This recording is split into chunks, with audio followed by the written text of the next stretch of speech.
Ready?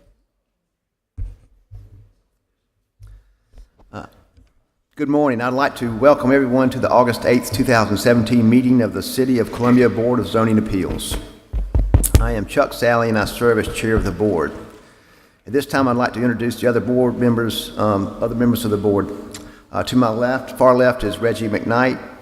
To my immediate left is Calhoun McMeekin. To my immediate right is April Jones, and to my far right is Gene Dinkins. At this time, I would also like to introduce the members of the staff that will assist the board during the meeting.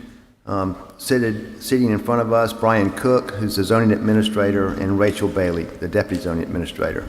Also assisting today is Andrea Wolf, who's our land use board coordinator. The board is charged with hearing applications for special exceptions, variances, and administrative appeals. All testimony is recorded for the record, and anyone wishing to speak will need to be sworn and must come up to the podium to speak. No testimony can be taken from the floor. When you come to the podium, state your name and please speak clearly into the microphone because the meeting is being recorded. For those of you who plan to speak, you must be sworn. So if you are here as an applicant or here to speak on any case, please stand at this time and raise your right hand.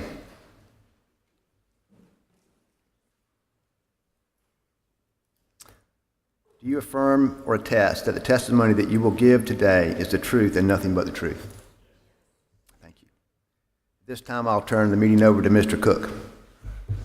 Thank you, Mr. Chairman. We'll start today with the consent agenda. The Board of Zoning Appeals uses the consent agenda to approve non-controversial or routine matters by a single motion and vote. If a member on the board or the general public wants to discuss an item on the consent agenda, that item is removed from the consent agenda and considered during the meeting. The board then approves the remaining consent agenda items. If an item is removed from the consent agenda, that item will be heard after old business on the regular agenda.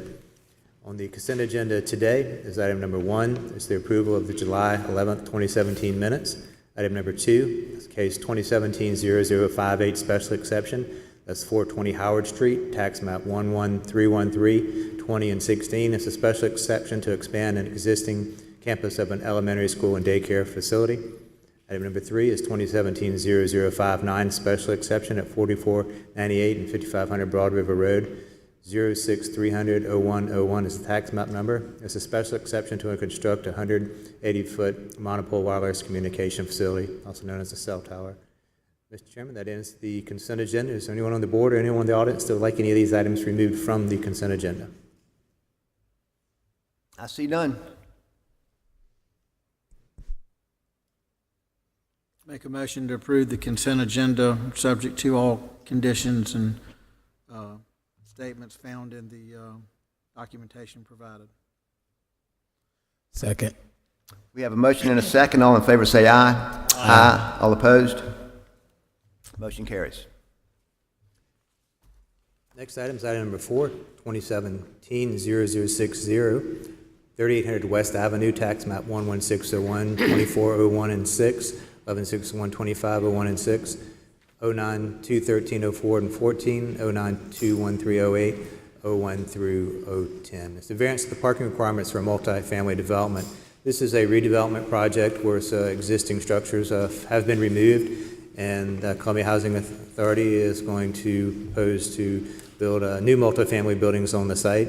There are various requirements, of course, for parking at 2 per unit. The applicant is proposing 1.5 parking spaces per unit, partially to deal with some topographical issues with the back of the property, and there are several other issues that were listed in the application, and the applicant can speak to those.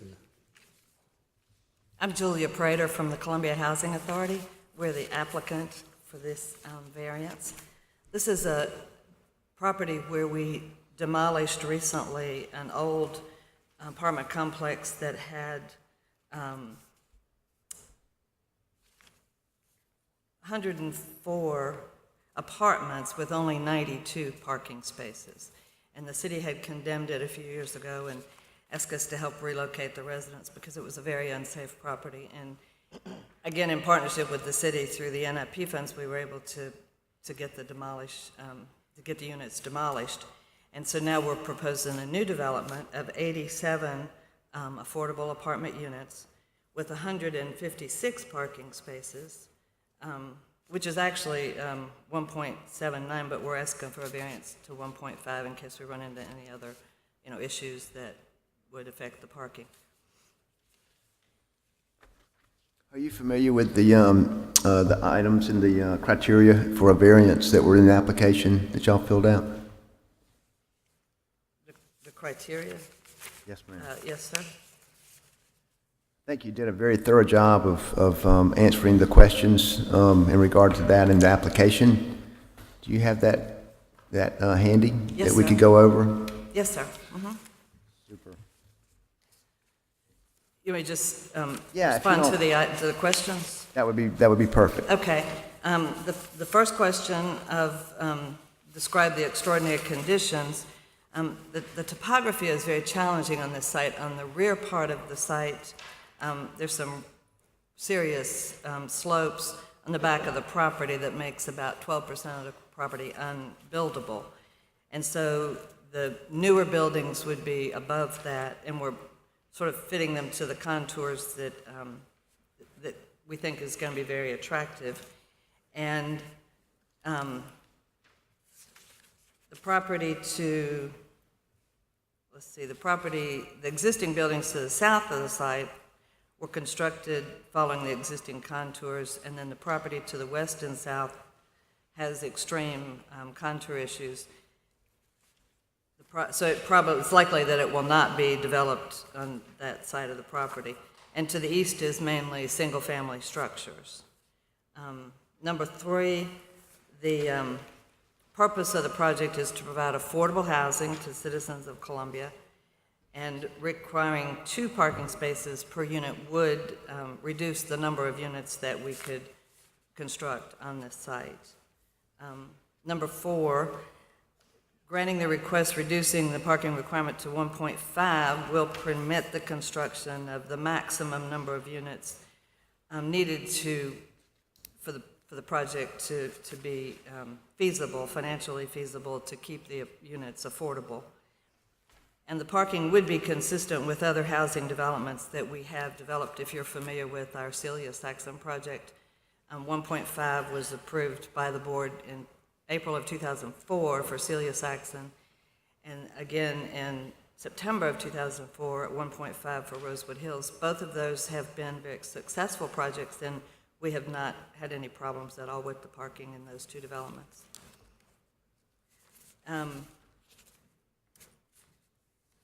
And the variance requested, yes, is absolutely the minimum necessary. We think we'll actually do better than that. And then how we're in harmony with the purpose and intent of the zoning ordinance, the variance request for modifying the parking requirements, so the new development would be constructed to replace the eyesore buildings that we tore down, and unsafe, dangerous buildings, really. The proposed development will abut an existing multifamily development and is separated from the existing single-family residential area by West Avenue. Very good. Is there anything further that y'all want to add? I think that was a very thorough presentation. I appreciate that very much. Thank you. Is there anyone else that would like to speak in favor or against this application? I see no one. Is there any board discussion?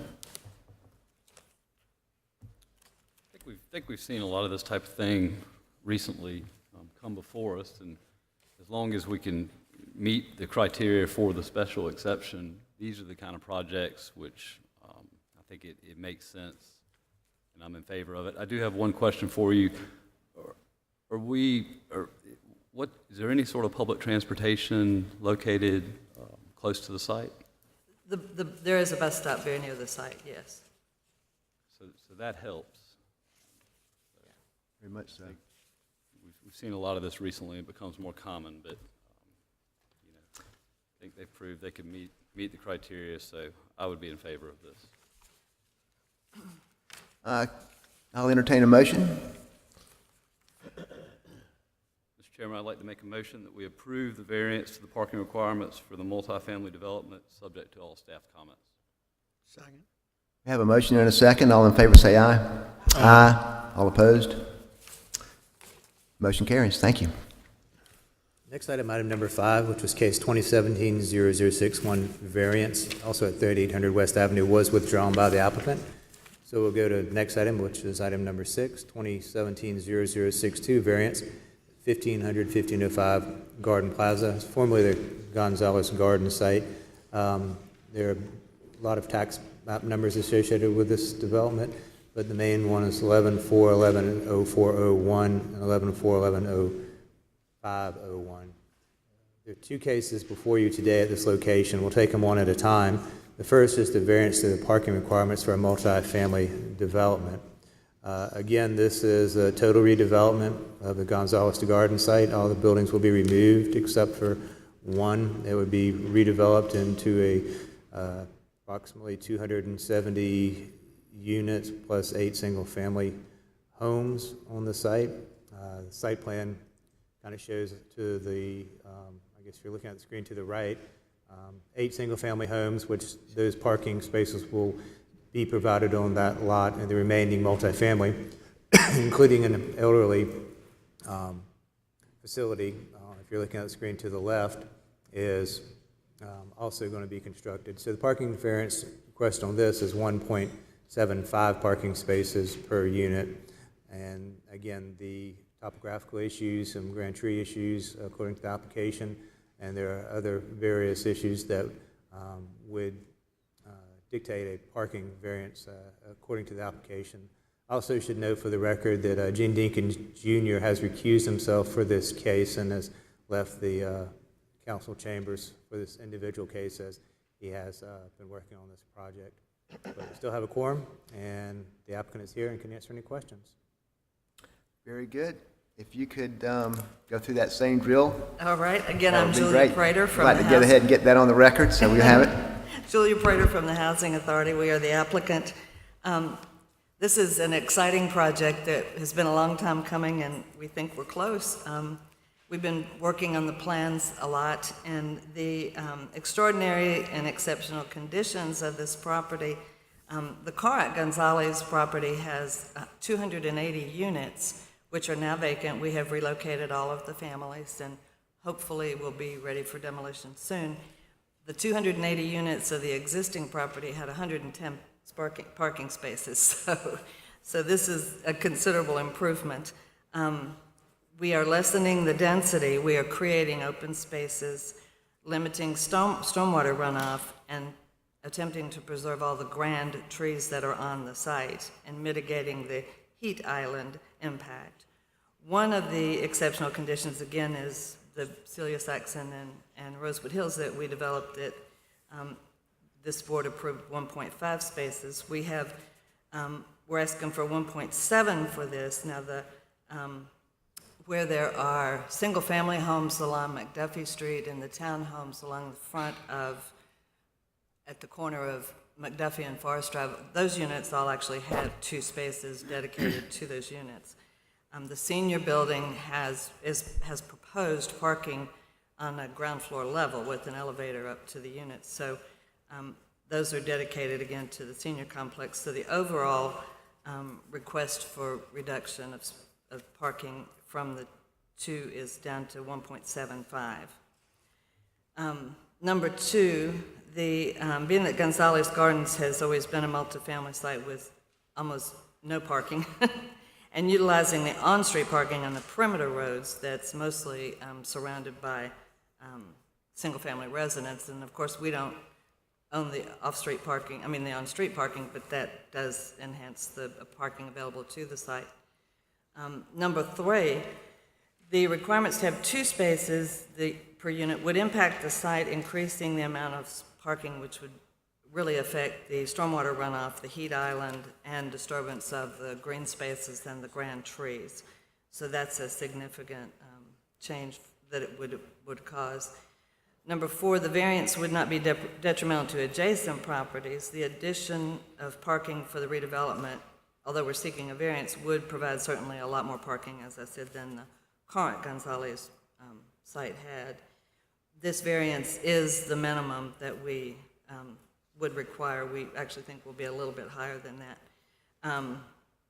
And our proposal is in harmony with the purpose and intent of the zoning ordinance as we have decreased density and increased certainly significantly the amount of parking that's available now to the site. And I'd also like to add that you'll be increasing the green space within that infill development site as well. Yes, yes.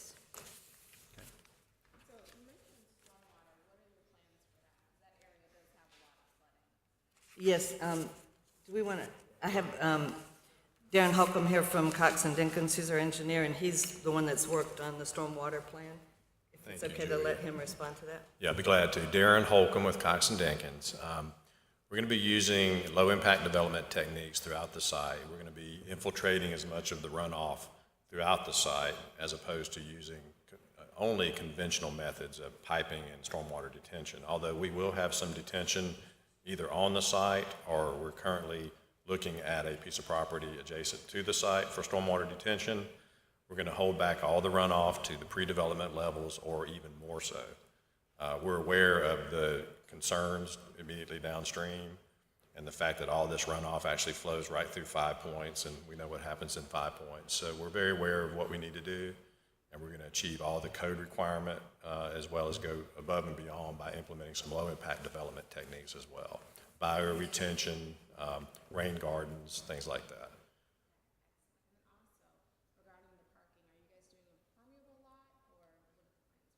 No, it's just going to be basic, asphalt parking at this point in time. We don't have the need to do pervious paving in order to achieve the stormwater runoff requirements, code requirements. Although that is something we have thought about, and if it becomes necessary once we get further into this, that is one of the options we've considered. If you, quick question, if you're slowing down the rate to a pre-development rate on that property, is that an improvement then on the existing groundwater flow from the property? Yeah, we're going to be reducing volumes as well by infiltrating. So we'll have the lower rates as well as an equal or lower volume of runoff as well. So that will certainly not have any detrimental impacts downstream. Okay. Thank you very much. Okay, you're welcome.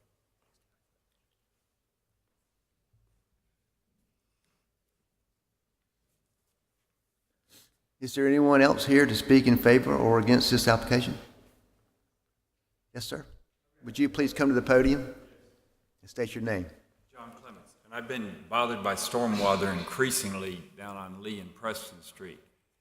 And I like the phrase equal to or less than. It doesn't sound like a great improvement. If you're doubling the amount of parking spaces and you're going to put asphalt down there without collection, it sounds like they're just, because they're building less houses, going to have about the same they did before. I think if we don't start improvements, we let Shandon Baptist pave a quarter of a block up there, and then we let Bethel AME put a daycare center there, the library built there. We've gotten worse and worse, and it's not just them. It comes from Epworth Home as the breaking point for the Gills Creek. This water really goes to 5 Points? Wherever it goes, it's going downhill somewhere. I think that there should be an improvement. I believe that, were you listening to the statement earlier by the engineer, that it was an improvement over the existing I conditions? listened to him, but you know what the acoustics are here, and I'm not an engineer, so it sounds great. He said equal to or less than. I've seen a lot of bad predictions since they started these projects in 5 Points about what they were going to do with their improvements, and we get a storm 3 months later, and they haven't made any noticeable improvement. So I just want to know, he's talking about maybe if it comes down the line and they've got more runoff than they think, they'll do something besides this blacktop. I don't see any reason that the parking lot doesn't have all the water contained there to go under it. And maybe it's not feasible to do, or less parking spots, or a permeable surface. That's what we need. We paved over so much of Columbia that flooding gets worse and worse. If we just go, and he's not saying he's going to get it back to where it was before Gonzales was built. He's trying to get it back like it was. Yeah, he 3 did say years that. ago. I don't know if you heard it, but that's exactly what he Well, said. I understood him to say the first time was it's going to be just as good as it was when they started the project. Okay, let's, if you don't mind, sir, let's have the engineer come back up and explain in a little bit more detail about that, because you've raised a very important But point. the stormwater runoff is a big You- deal. It is a big deal, and you raise a good point, so let's make sure that we're all clear about that before we vote. Yes, Darren Holcomb again. It's a very important issue, and I understand his concerns. The water does flow directly from this site to a pipe under Lion Street, and then eventually goes to the head of Martin Luther King Park and down through Five Points, which we all know there's flooding in Five Points. The key to this is, yes, we have a development that's been there for 70 years. It has a certain amount of rooftops, which are impervious, as well as some parking areas and other impervious surfaces. By code, we're required to not increase the amount of runoff, the rate of runoff, from the development as it is today. Okay, our project's actually going to go beyond that. Okay, we're going to implement low-impact development techniques throughout the site, which basically we're going to infiltrate the water throughout certain areas of the site. Okay, whereas that's not really occurring now. It's all being piped, and just there is no detention on the site now. Right. Okay, so infiltration throughout the site through the use of draining the parking lots directly into infiltration areas. Okay, it's basically the same thing as pervious pavement, but we're not using pervious pavement. It's still, the intention is to infiltrate it into the ground as much as we can reasonably and practically.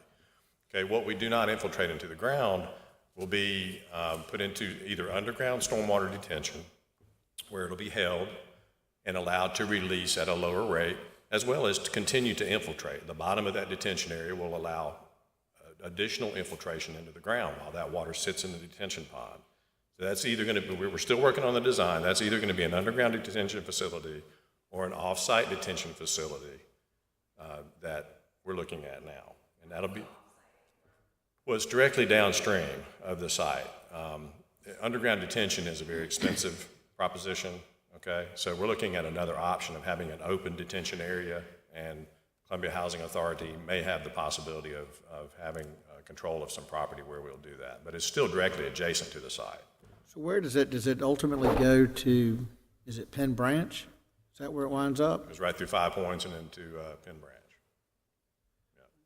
So just to be clear on this, you're not, the requirement is that it doesn't have to slow the rate of flow any more than the existing conditions. However, what they're doing is they're going back to before the property was ever developed, when it was pine trees and grass. And they're saying, we're going to go not any more than that. Is that right? No, Pre-development? sir. No, sir. That would be way above and beyond what the current requirements are. No, we have to look at it in its current condition, that it's been there for 70 years or more. Okay. Okay, so no, sir, I'm sorry if I misstated that or you misunderstood. I thought you said you were going to slow it down to pre-development rates, It is, pre-development is the condition it's in right now. which is existing conditions. It's existing conditions, right? So you're not improving the flow of runoff any more than it is right now? We are going to have more infiltration and a reduction in volume and a reduction in rate to less than it is in its current condition today. Can you predict what percentage that reduction might be? I don't know. So it's not pre-development, but it's not existing development, it's in between those two? Correct. But when you say there's a reduction, is it just, that'd be me. When you say there's a reduction, I mean, is it possible to predict? Is that why you can't put a number? Is it not possible to predict what that reduction might be? No, definitely can, and we will. We'll have to do very detailed calculations and submit those to the city engineers for review and approval. And at that point in time, we'll know exactly what those reductions are. But we're voting on it today. But we're not required, well, I didn't know we were voting on storm drainage today. Right. We're voting Well, on we could parking put variance today. we could put a stipulation of approval that they reduce the existing flow rate. Well, the requirements are the requirements. So, well, maybe this can be a board discussion. I've always personally got a problem with layering stuff on, but I do agree with the gentleman that came. There are plenty of us in this room who lost homes and properties or knew people, and the city's had a horrific stormwater problem for years. When there comes an opportunity to do something about it, we need to do something about it. I'm for this project, but, I watched what they did in Five Points, and you've got that pharmacy down there that the developer worries about losing the lease because that didn't happen. I've got friends and clients that live on Penn Branch, where I had somebody that was going to buy a house last Sunday and didn't because of Penn Branch, because the city's coming back for a second bite to try to correct that area over by Richland Mall. And so I think it's deadly serious, given what we've been through in Columbia in the last 18 months. It's been more of a problem in the last, it's just the October 15 flood really got a lot of people to zero in on it, but like everything else, people have short memories. That was almost 2 years ago. So I'm not against this project, and I have complete faith in you know, it's hard to argue with an engineer. Numbers are numbers, but it just seems like it's an opportunity to, why can't we do better than what's required? We can, and we are. I think that, Now, we've had numerous meetings with the city about this project. You have to understand that you can't put, well, is it appropriate to put a lot of restrictions on a single project when the fact is that storm drainage system that is downstream of this belongs to the city of Columbia? And if there's a lot of problems with the city of Columbia's size of pipes or the size of the creeks and so forth, you know, all we can do is our part, which is certainly not to increase the runoff from its existing conditions today. But at what point do we say we've got a problem with the pipes downstream and we ought to be working towards reductions? I mean, is it the tail wagging the dog? I mean, you know, which comes first? If the city's not going to do anything to make improvements, then The city engineering office has put no specific restrictions on this project where we had to go above and beyond any of the current code requirements. Had they done that, then, well, that's what we would do. Now, we have voluntarily chosen to do that by infiltrating more water, providing detention, you know, saving a lot of the big trees, creating open spaces, creating a beautiful development here, so forth. But And there is no detention on site now, so it's certainly an improvement over what is existing. right, but that's like saying that it's completely horrible and now it's just awful. I mean, I get your point, but, I mean, can I ask staff a question? Why wouldn't the city put any kind of restrictions or have some kind of goal to be achieved that's just better than what it is now? We've got a problem now. I can't speak to stormwater, but I can tell you if they came in today and want to provide 2 parking spaces for each unit, pave more area than what they're requesting, we would approve it from our standpoint. Again, I'd have to, you know, defer to the professional staff that deals with Or stormwater. again, I mean, I think it goes to the question that was asked from the board. I mean, why not have the parking that's not all asphalt? Does it get down to a money thing? yeah, that's part of it. But remember, we're flowing these parking areas. They don't have to infiltrate directly from the pavement down. They are flowing into other infiltration facilities. But could you not have a goes from market this parking improvement area if to you here. didn't have all that asphalt? I'm sorry? Could you not affect a change and an improvement if you didn't have all that asphalt, if you had another way to put in parking? Pervious pavement is at least double the cost of regular pavement. That's not the question I asked. You can, but you don't need to, is my point. You don't need to if you're just trying to meet the requirements. If you want to affect. let's make it clear, okay, they have not just meeting the requirements. They are improving the runoff rate on this site from the existing conditions. But engineers qualify things, so how can you not qualify the rate of improvement? I just don't have that information available to me today. We've not completed the analyses. This is the early stages of the development, but I assure you it will be held back to levels less than their current rates. Now, I can't say any more than that right now. Right. So I think if we go back to the special exception, part of the criteria is environmental factors, which we are discussing. Public safety, which is also something we're discussing, and the character and the public interest, which are all things that we are discussing. Okay. Variance. Variance criteria. Variance. Right, variance. Variance. Yeah, that's right. This is a variance. These are all things within our purview, Sure. correct? You can speak for your purview. I'm not that familiar with it. definitely, you I'll know. be happy to answer any more questions. That's all I can say. So, we know it's not going to be at the same rate as a pre-development rate, and we know it's not going to be it's going to be less than the existing rate. Where do you see that number hitting between these two? If that's that one and that's that one, where is it? Is it in the middle or is it right here? You can't All I can say now is I'm going to meet the code requirements that the city of Columbia is imposing upon me. Okay, that's officially what I Which is have not to to do. exceed, Okay, I cannot exceed those. right. So it might not be a reduction, and you'd still be within the requirements. And I'm not saying that I've you're said on not. record several times that I'm certain it will be. I can't tell you how much. I have not done the analysis. And speaking to the code, do you know when it was last revised? What's the date of the code? I don't know. Okay. You'd have to ask the city staff that question. It wasn't on the documents? What was the question? The code, you mentioned the code. What was the date of the code? When was it last revised? I don't have that information readily available. I'm sorry. I think, though, April, what he's saying is the existing criteria and code require him to not increase it from the existing rate, and that's all. Yeah. That's basically the way it's been for as long as I've been doing this, and I've been doing this for How long have you been doing this? over 30 years. Over 30 years. And it's pretty much, you think, been the same code for 30 years? And, yeah, unless, now there are jurisdictions that have, if there are known flooding problems, they have the right to require more excessive requirements on the project. They can require you to reduce the rates of flow by half of the current flow rates.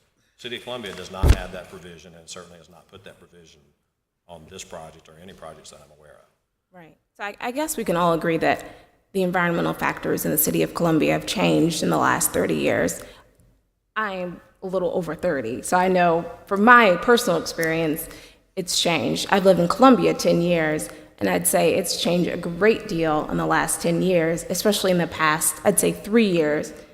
Exponentially, there's been a lot of environmental changes, which we've all discussed with the water issues. Two components. Now, stormwater rate control is different from water quality. Okay, now, the regulations have changed in the past 5 years or so, or maybe a little more, to require you to clean the water up more, okay, so that not only during construction, but also in the post-construction condition, you are removing as much of the pollutants as you can. You know, whatever floatables may be in the storm drainage system, also dissolved materials, oils. The pollutants also have to be controlled, and that's obviously a benefit. That's not out there now. So we will have those pollution controls throughout the site that will reduce the amount of polluted water that will flow down to 5 points. Okay. Thank you for that additional information. I appreciate it. Sorry I didn't mention that earlier, but yeah, that is a new code, fairly relatively new code requirement. Well, before we carry on, I think we need to find out if there's anyone else here to speak in favor or against this proposal. Yes, sir. Would you please approach the stadium and would you state your name? And were you sworn in earlier? Were you here earlier when we swore in? Do you mind if I get you to raise your right hand? Do you swear that everything you say will be the truth? I do. Thank you. Good morning. My name is Marvin Heller. I'm the president of the Lion Street Community Association. That's Lion Street is the neighborhood that surrounds Gonzales Gardens site. We support the project, but we do have issues with the parking. I'm a lifelong resident of the Lion Street neighborhood, and Lion Street has been besieged by parking issues.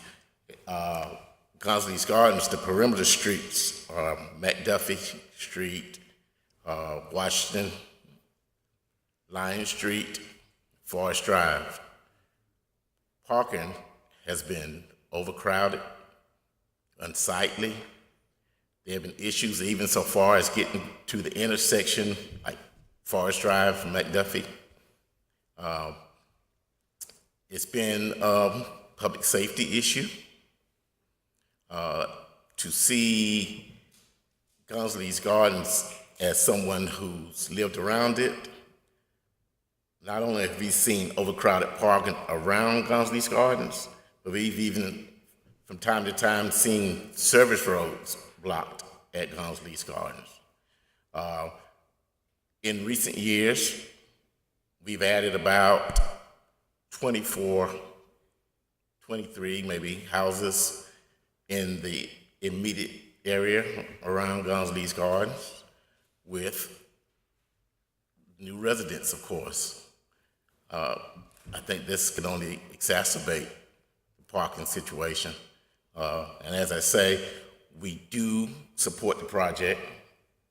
We are hopeful for the new shiny buildings and the bike routes, charging stations, and whatever amenities that will appeal to younger families.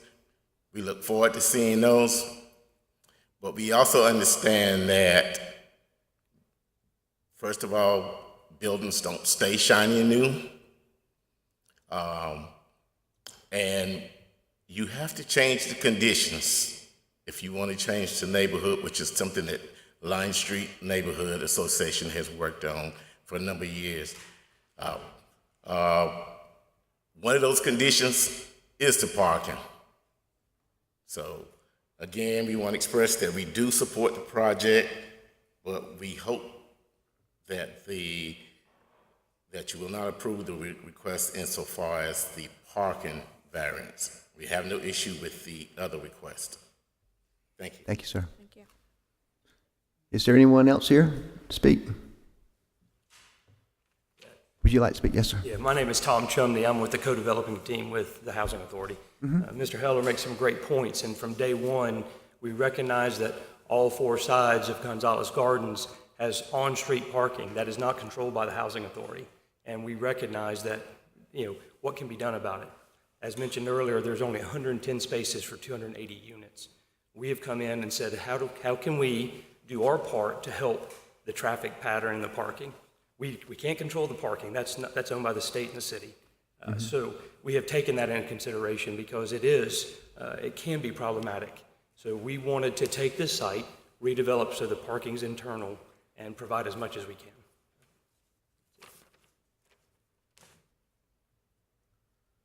Very good.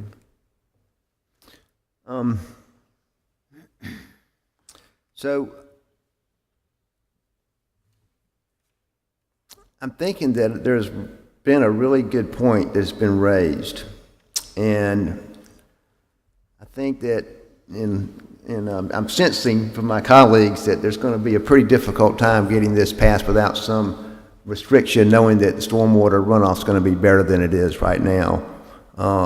And I don't know whether you want me to try to make something up or whether you want to do some calculations yourself and come back before this board and withdraw your proposal right now and come back before this board and give us some facts about that so that we know what to say. I'm just suggesting that might be an option that would, because I just don't believe that we're qualified to put some kind of restriction on you guys that would, be arbitrary. We're happy to do that. We're happy to withdraw and come back with that information if that's... So I'll entertain a motion then for, That was a deferral until next month, correct, instead of withdrawal? yeah, deferral, not a withdrawal, a deferral until next month, right? And I'm for that. I'm for this project, but I just think that there needs to be something, and I don't know if y'all can collaborate with the city but that's what I'd like to hear more about is that, how can this project, instead of just being like it was before, how can y'all affect improvements? Because there's a lot of us, again, in the room it's just not the impact of, it is the parking, and I understand the gentleman, with Lion Street, but it's also the parking as it pertains to runoff. But if y'all could come back with some numbers or, Yes, sir. collaborate with whomever at the city, but it's just, my frustration really is more with the city. Sure, we understand. We can do that. Okay. So I'll entertain a motion to grant a deferral until next month on this application. Make a motion to defer case 2017-0062-V until the next BOZA meeting. Second. We have a motion and a second. All in favor, say aye. Aye. All opposed? The motion carries. Next Thank you. case, the same location, is case 2017-0063, again, 1505 Garden Plaza, formerly Gonzalez Gardens, tax map 114110401 and 114110501. And like I said before, there's several other tax map numbers on this parcel, but this is a variance to the height requirements for proposed multifamily development. If you can see the site plan that's available on the bottom left of the screen is where they're proposing some multifamily for some elderly tenants. As you can see on the screen, basically what they're asking for is a height variance to go to 60 feet versus the maximum allowed permitted in RG2 now, which is 40 feet. There is some topographical change from Forest and McDuffie flowing back down towards Lyon and Washington Street. I'll pass out a map that will show that. And the applicant, again, is here. He can speak directly to the request.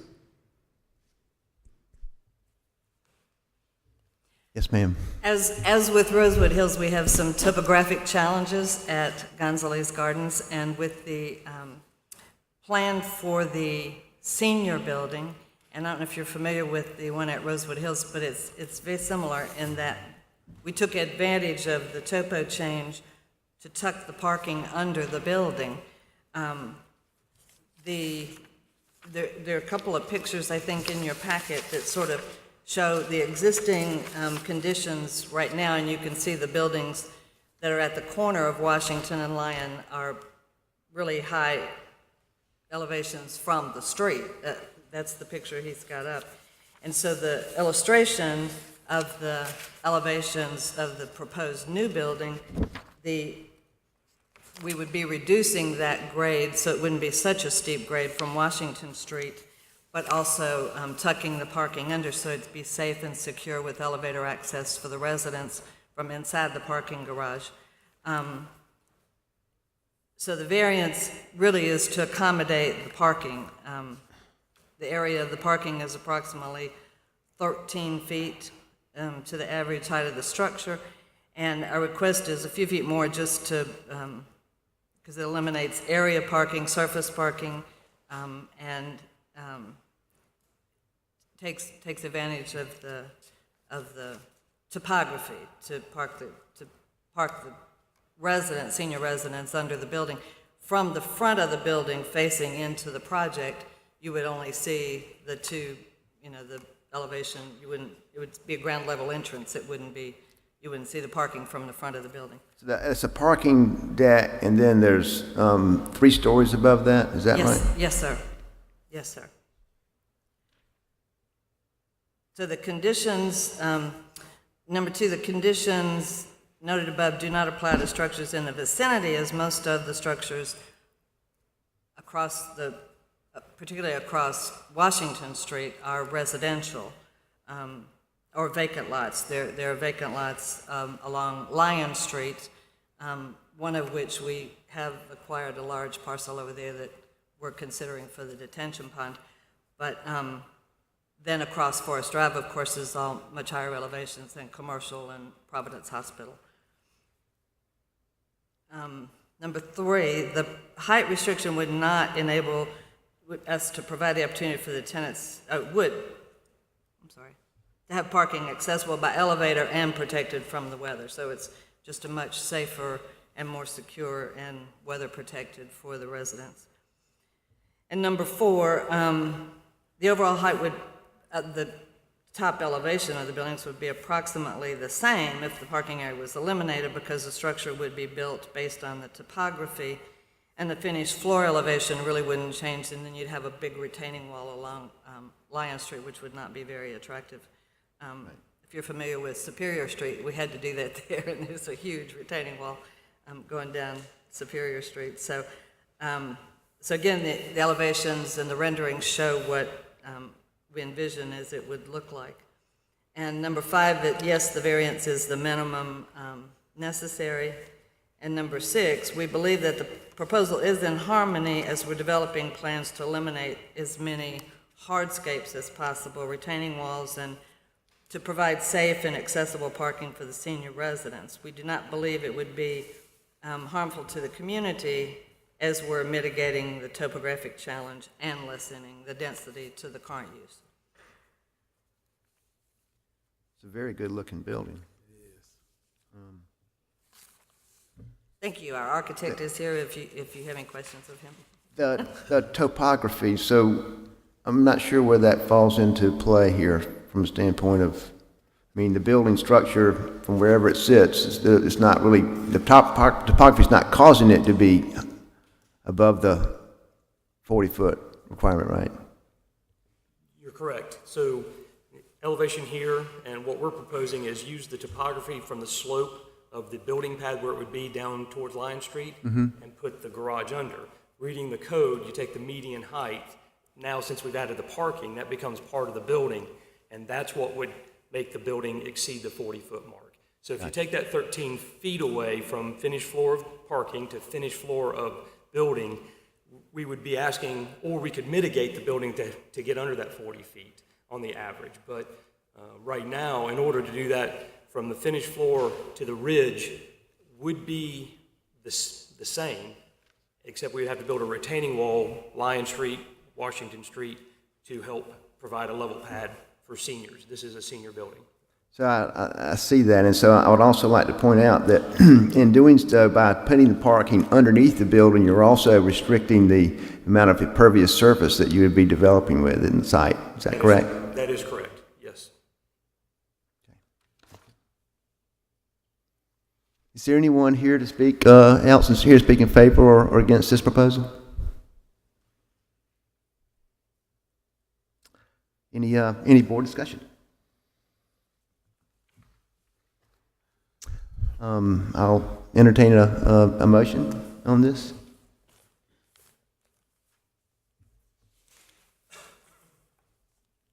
Or I'll make a motion. I make a motion to approve this request for a variance based on the testimony of the applicant and of the in their testimony, and also in the application, the written application, and also subject to any conditions in this application noted by staff. I'll second. We have a motion and a second. All in favor say aye. Aye. All opposed? No. Thank you. Motion carries. Thank you, Mr. Chairman. Also, just want to let the record reflect for that last case, item number 7, 2017-0063, that Mr. Dinkins recused himself from that case as his firm been working on the project. So item number 8, 2017-0064, special exception at 1237 Washington Street, tax map number 09014, 08, and 21. This is a special exception to establish a liquor store in an existing approximately 1,600 square foot building. The applicant is here, can answer any questions. Morning. Morning.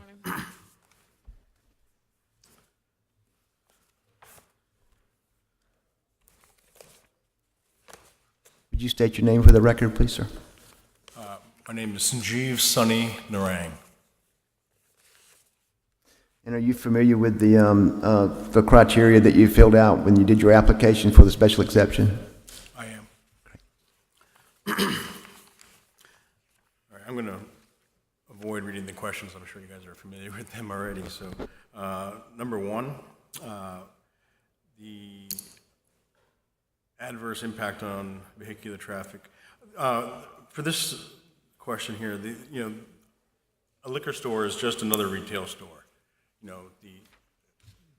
The stigma it has is besides the point here. This is a retail store. It's no different than any other retail store, except maybe that our customers spend an average of 5 minutes in our store, as opposed to bars or restaurants in the area where people are spending hours. Our peak hours are opposite the majority of businesses in downtown. Our peak hours are 4 to 7. Usually those are the times when people are leaving, which enables extra parking for us, and then as far as pedestrian traffic, really we're planning on having a lot of pedestrian traffic. The reason for the store being located there is for the local residents and tourists. So, and then we have this location has a loading area in the back of the store. There's an alleyway and empty space where there are dumpsters and things for the businesses of that block. Number 2, describe the ways. All right, so there's really no adverse impact on the adjoining properties. We don't manufacture anything, we don't cook anything. There's not going to be any odors or vibrations, obstruction. We get our products in boxes, cardboard boxes, and we take them out of the boxes and we put them on the shelves. The only byproduct we have are those boxes. So, and since we have other locations, we use those boxes to ship products back and forth. And so anything that's left will go in the dumpster. So there's really no,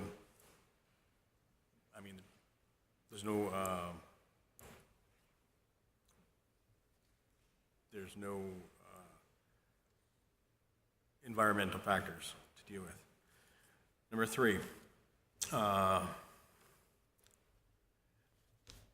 aesthetic character of the area. This location is slightly isolated from other businesses. The next closest business is basically Starbucks at the other corner, and/or the Sheraton Hotel. And then there's a staircase directly adjacent to our location.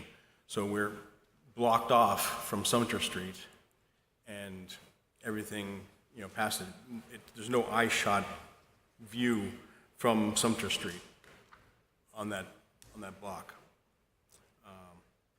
And then as far as the aesthetic qualities go as well, we next to this location there's a ledge in this alleyway, and you have a flat empty space and you're going to attract people sitting on it, which we are planning on getting approval from the landlord to place large planters there. So it improves the image, wildflowers in the summertime and maybe some drooping plants, whatever. But it also hampers the ability for people to sit and loiter in that area. A lot of the businesses, the employees come out back and sit there when they're taking their break. So hopefully the planners will increase the aesthetics of the spot.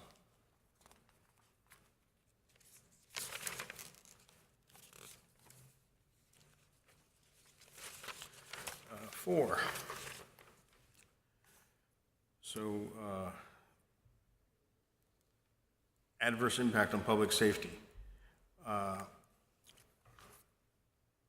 I said, we have other locations, and at our other locations we have cameras to view inside, but also to view outside. Our best location is off of Bluff Road, and we have 5 cameras outside. We have 4 displayed inside on a large monitor, so the employees can see what's going on outside just as much as they're paying attention to what's going on inside. And that's, we train our employees to handle situations of, people asking for money or bothering customers and, or loitering. And so, and then in the application, I also mentioned the fact that we are going to limit our low-price items in the store.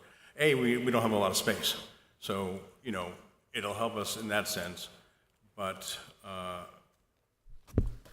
by refraining from selling the low-price items, we're hoping that we'll limit basically, I guess, the homeless people is what people are afraid of. And so we're hoping that we won't have to, we'll kind of I'm minimize not really that. familiar with the liquor business, but I've never seen anything less than $4 in a liquor store. What do you sell for less than $4? I can tell you probably right now about, excluding mini bottles, we probably have about 20 products that, the smallest main container of alcohol is called a half pint or 200 milliliter bottle. It's about 4 mini bottles, the size of that. And my lowest priced bottle is $2. And I'm gonna not sell any of those at all. And then we do have a little bit larger size, that it's actually almost twice the size of that, and I probably have about 6 of those products that are between $3.25 and $3.75. So, but see, those products are actually very popular with, frugal people who want a small amount of alcohol. I have a lot of, white collar workers and, that come in and buy one a week or sometimes one a day. But we do have products that are under $4. And those are the products, we know the products that some of the, like homeless people or, that they want. All right, so in your application, you said that you don't plan to sell for less than a certain price, and then you say probably $4. Well, we're still, like you said, some of our products we're probably going to increase the prices on. Maybe what you do is just restrict it to the size and say that you're not going to sell a half pint. Well, that would be a good idea, except for the fact that we have some half pints that are $25. So Maybe that's a concession that gets you your liquor store. Pardon me? Maybe that's a concession that gets you your, go ahead with your. If that would be a possibility, then yes, we would definitely. Because I think that there's a concern that there's a population that would be harmed potentially with an establishment like this. And so if you could do something to mitigate that, that might. Well, that is definitely, definitely doable, yes. If that would ease the minds of. I don't think you're targeting that demographic anyway. We definitely, we're paying $20 a square foot for this location. I'm used to paying $6 or $8 a square foot. So that's why I said some of my products are probably I'm going to have to increase the prices of some of my products. And so, that would, I said $4. Some of these products might, go up above that. Some might be still below $4. But we don't want those issues either. So we're going to avoid all those products that we know are popular with that group of people. And so that's what I was, but once again, I can sit up here and say anything I want to say, and, people will say, well, they don't believe what I'm saying. But you have to live by the should the board grant your application, you've got to abide by whatever restrictions that may be. Right. And I can amend that right now if you'd like. I can amend that. That may come up in board discussion. I'm sure there are going to be others that want to speak, but you've indicated your willingness. Oh, yes. I would be more than willing to take that concession. Thank you. So where was it? Number 4. Number 5. Is that it? Okay. All right. Number 4. Okay. So last and finally, we requested from our landlord a strict nuisance clause, so that if. Do you have a copy of that with you? Yes, actually, I do. If we're a nuisance, then we're not going to be making our money anyway. If people are afraid to come in, then we're not going to make our money. We're not going to be able to make our rent. So this helps them, it helps us, helps the community. Basically, the nuisance clause says that if we become a nuisance, that the landlord has the right to terminate our lease.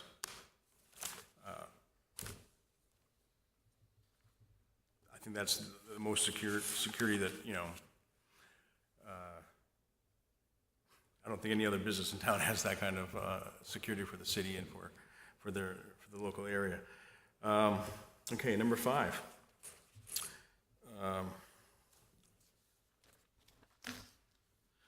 Okay, so there are no other liquor. The closest liquor store to this area is approximately 2.4 miles return trip, or a 50-minute walk, according to Google.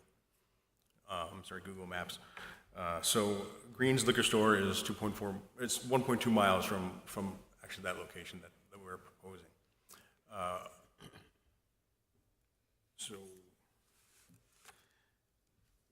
Okay, number 6, the zoning district description. Okay, I have our zoning district as C5, which is Central Business District. And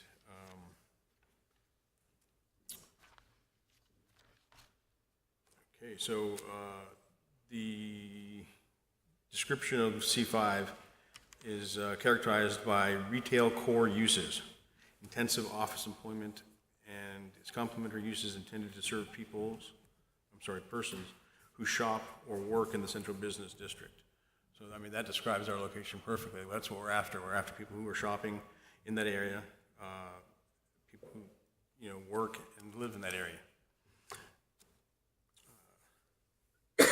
So these uses required to serve the needs of the area permitted outright or as permissible as special exceptions, which is why we're here, right? Special exceptions. Okay, so it's also designated as Design Development District, DD. So this area has a high intensity mixed use character. I think that's almost self-explanatory. We should have mixture of business uses, also promote residential and a pedestrian-friendly environment. And understand that visitor and tourism development is an economic force. Those are just quotes from the Design Development Guidelines, printed in 1998, I think, which is what this whole thing is about, I think. Question 7.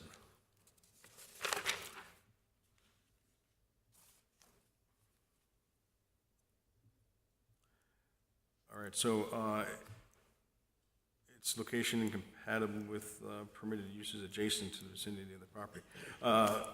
Once again, this property is kind of isolated. There's no other businesses really on that side of the street, and I believe the entrance to the arcade mall is across the street. But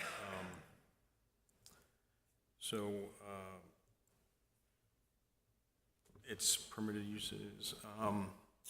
It's also not within eyeshot of the closest church, and which is outside the state's required limit. So the state requires us to be a certain distance from churches, and we're beyond that limit. 8.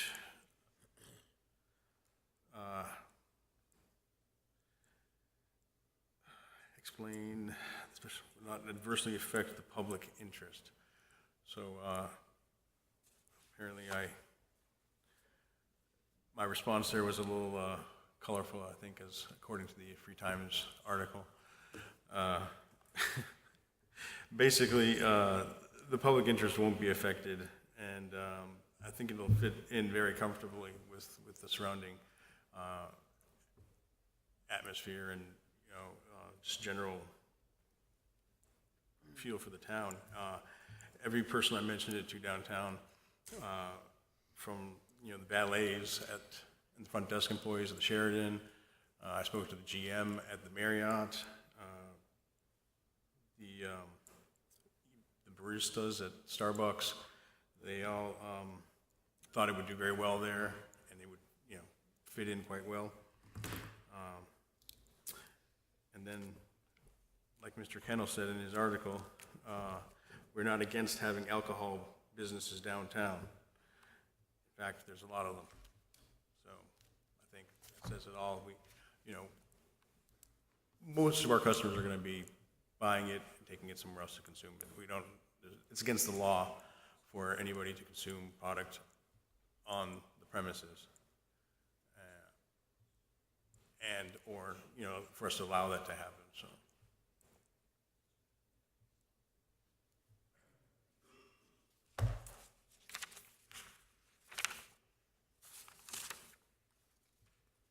Very good. Any questions? Have there been, and this might not really be germane, but have there been liquor stores, do you have any knowledge, in the downtown area in years past? It's one on Main Street. I've been in Columbia more than 30 years. And, I got here when downtown was kind of on the decline. And then, the whole plateau, not plateau, the whole valley, I guess, of its underdevelopment and, mass exodus.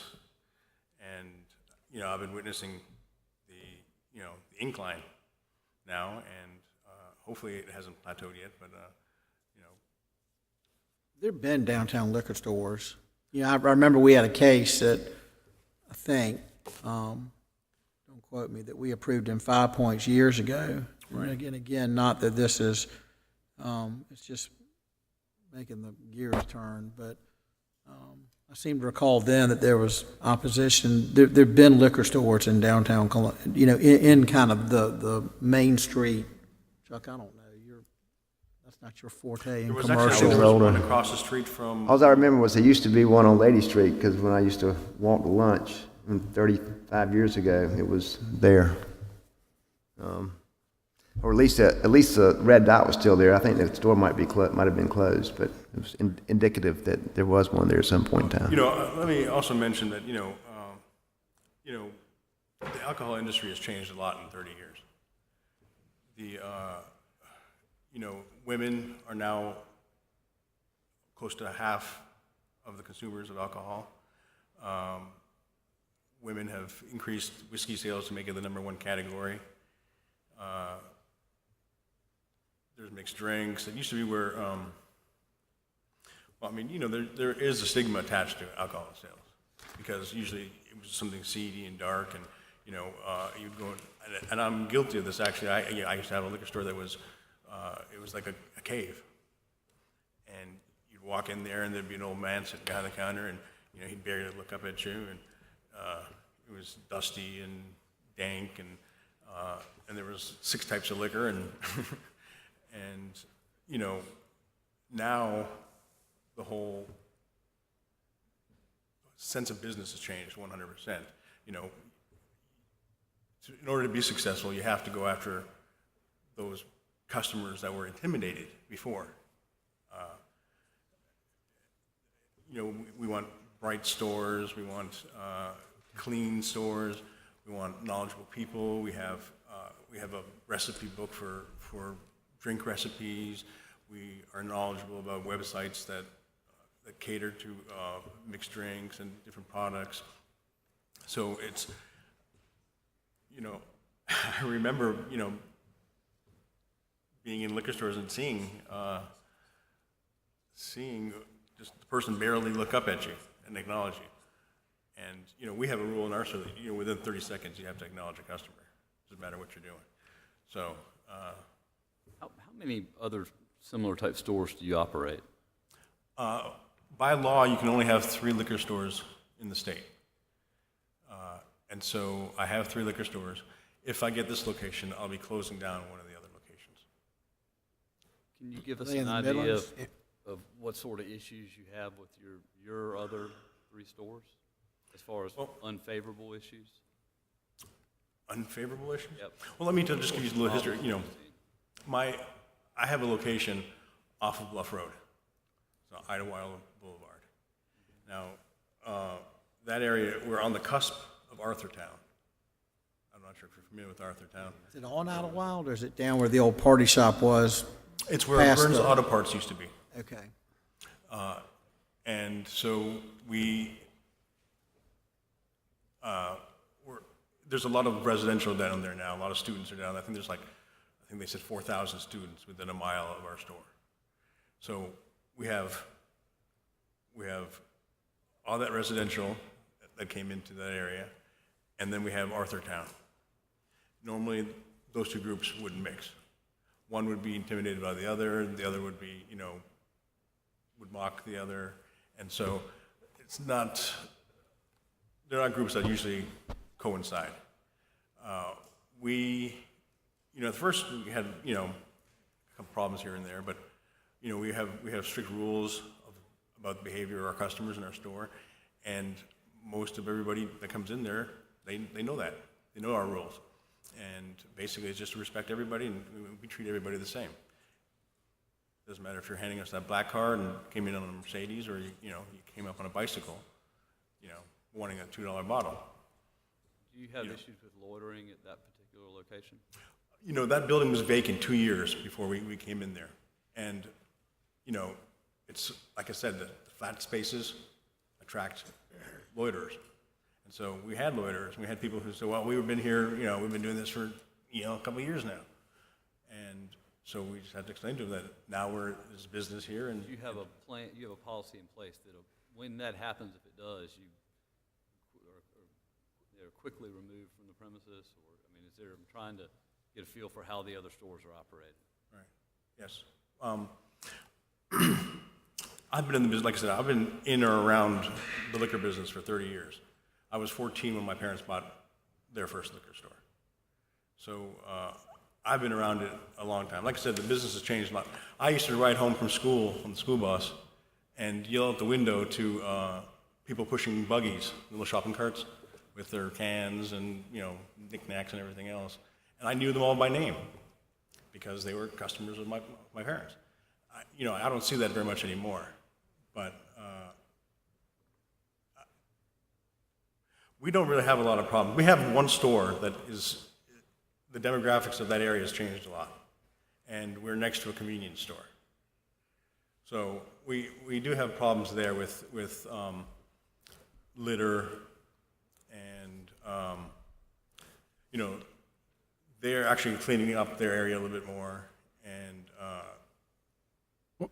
so we have people loitering on that property, not on our side because we're very observant of that, but on their side it's kind of hard to see. We don't have cameras on their side viewing their property. So, we actually are trying to train the owner and the employees of the convenience store what to look out for, and because we explain to them as well that your business will improve if you don't let people loiter. Where is that location that you're referring to? This past statement I made was about a liquor store in West Columbia. It's close to the chicken factory. Oh, okay. And so, sometimes during their breaks, they'll come up there and they'll want to go around the corner and, drink a beer or do whatever. And so, we have that problem. If they're hiding, it's hard, like I said, it's not our property, so we can't really police it as well as we'd like to. Good thing about our location on Bluff Road is that it's a standalone building, so we have. These are total probably control. issues that your industry, that aren't just your problems. I'm sure that the Greens of the world have the same. I've seen that. I've been to probably every major, I've been to a lot of major cities, the most populous. Every city, big and small, has the problem. Yeah. It's not just Columbus. Thank you so very much, but I'm sure have a lot of people that are probably going to want to speak, so let's try to push on. Is there anyone else here that would like to speak in favor or against this application? Would you please step to this podium? Was anybody here that wasn't sworn in? Would y'all like to get? Yeah, anybody that wasn't sworn in, let's go ahead and make sure that you are, if you don't mind. If you would just stand and raise your right hand, please. And do you affirm or attest that the testimony you will give today is the truth and nothing but the truth? Thank you. I'd like to ask, And your name is? I'm Martha Fowler, and I'm a lifelong resident of Columbia, and I have owned property all my life on Main Street. We have parking lots and alleys that we have worked really, really hard in cooperation with Transitions and the City of Columbia and City Center Partnership to keep the level of the Main Street District the way we all want it to be. We want it to be strong, we want it to be healthy, we want it to be, we do have homeless issues, and we work very, very hard to make sure that those homeless issues are not a problem, and we do everything we can to make the community strong. I would like to see pictures of his site on Idlewild, if I could. I understand that when he previously presented things that there were photographs. We have very strong sign ordinances in Columbia, in the downtown community. I want to make sure that those are adhered to. I do have concerns that once a zoning is changed and a liquor permit is given, that you can sell anything that the liquor license allows. All this talk about that he's going to limit what he can sell, I don't have a lot of faith in that. If we can have some more assurances, I would feel better about it. We have worked very, very hard for the Main Street District, and we're just fine. Thank you. Yes, ma'am.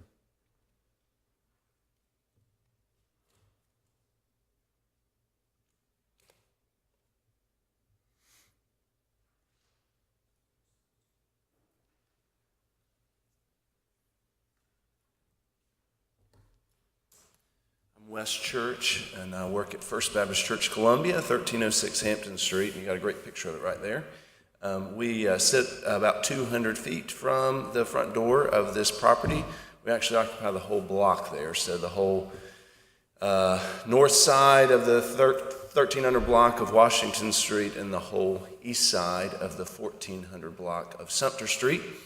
And obviously we have some concerns about the customers that it would attract there. We already have deal with issues with vagrants on the property and that kind of thing. And but I know it's not within eyesight because of the stairwell, but we've already had numerous church members who have expressed concern to us based on just the posted zoning sign that's been there for the last month, including our chairman of deacons, Becky Drake, our pastor, Dr. Wendell Eastep, and then numerous other church members who are active in the downtown.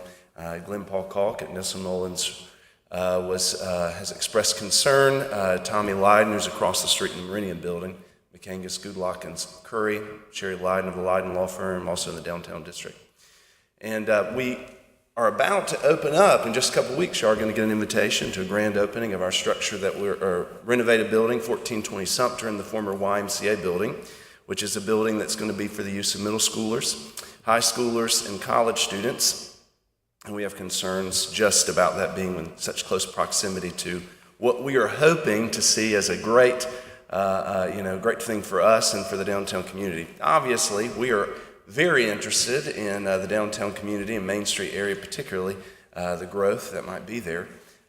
For a long time, Mayor Coble used to say that if it wasn't for the Baptist Hospital and First Baptist Church, there'd be nothing happening in the downtown district. And we are thrilled that people have moved into downtown and are occupying Main Street for the businesses and also for the activities that are there every Saturday.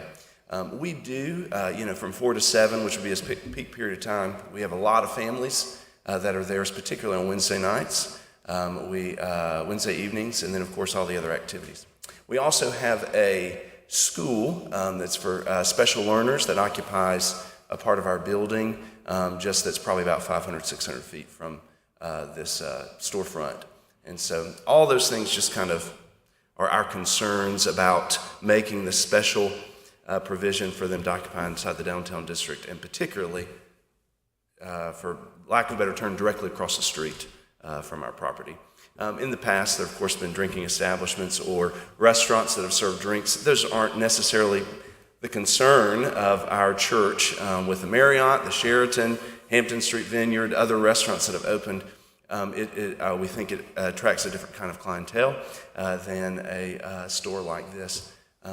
If you're not familiar, just one block from this is the Soup Kitchen at Washington Street United Methodist, that we kind of support them with that. So this is a direct thoroughfare for a lot of the homeless population, vagrants, and obviously not all of them that's an issue. There is a percentage that I'm sure you know have that's a issue that they struggle with, and so we would like to not create a thoroughfare of them just between us and there. And we also once a month on Saturday, we have Feed the Homeless, Feed the Hungry in our church parking lot, which is actually that part of the parking lot on the picture. So it does attract large people that are downtown population, the homeless, hungry, that are in our vicinity. So we have a lot of concerns for that. Thank you. Ask a question. So y'all obviously deal with the homeless issue that I know it's not just contained, but what I'm trying to figure out is I heard you say the word attracting a couple of times, but the homeless population is downtown. Mm-hmm. I mean, that population lives downtown, and Right. I know that they're different, so that's what I'm trying to weigh. I hadn't made up my mind on this case, but it's not like you're going to have people coming from, the homeless population's there. Right. I just don't see where a liquor store is going to attract more homeless people who are already in that area. And I didn't realize that y'all were the ones doing the Y over. Our church did over the old SCNG Right. headquarters. But some of this gets, maybe a few of the concerns are mitigated by the hours of operation. If you've got, high schoolers coming in for Bible studies, at 7:30 in the morning or at 7 o'clock at night, there's state liquor laws that he has to comply with that'll prevent him from. But I'm just curious, do you see so you think a liquor store attracts more homeless people, or do you think it just makes the a concentration of them from, instead of being all spread out in downtown Columbia, that a liquor store is any more so than a Publix down at the other end of the vista where they sell beer and wine? The truth is, I don't know if it does or does not attract more. And I know I'm operating off of, kind of historical concerns, some of the things he addressed, that maybe there is a seedier past that kind of goes along with the liquor store. I do know that a lot of we do deal with a lot of homeless. We have a bookstore that's right there that they come in, and we actually every single day are helping those that have needs. And we recognize that there's a large percentage of the population that have issues regarding dealing with alcoholic consumption and that kind of thing. And I think our concern is it does just tend to pull them to that corner of the block. If they are, I know there's regulations against panhandling or that kind of thing, but if they panhandle and it becomes a convenient place for that, obviously the raised prices might prevent them from coming. I don't know, but we think that it could contribute to some more problems on our block that we already see. Particularly because, they're walking on a property because they're invited guests, at certain times, but then there are some issues that we deal with that maybe are just unique just because it's a church property that I guess makes our concern there. Whether it attracts them or not, I don't know. I think that it creates another reason for them to be on that corner. Thank you. Thank you. Anyone else?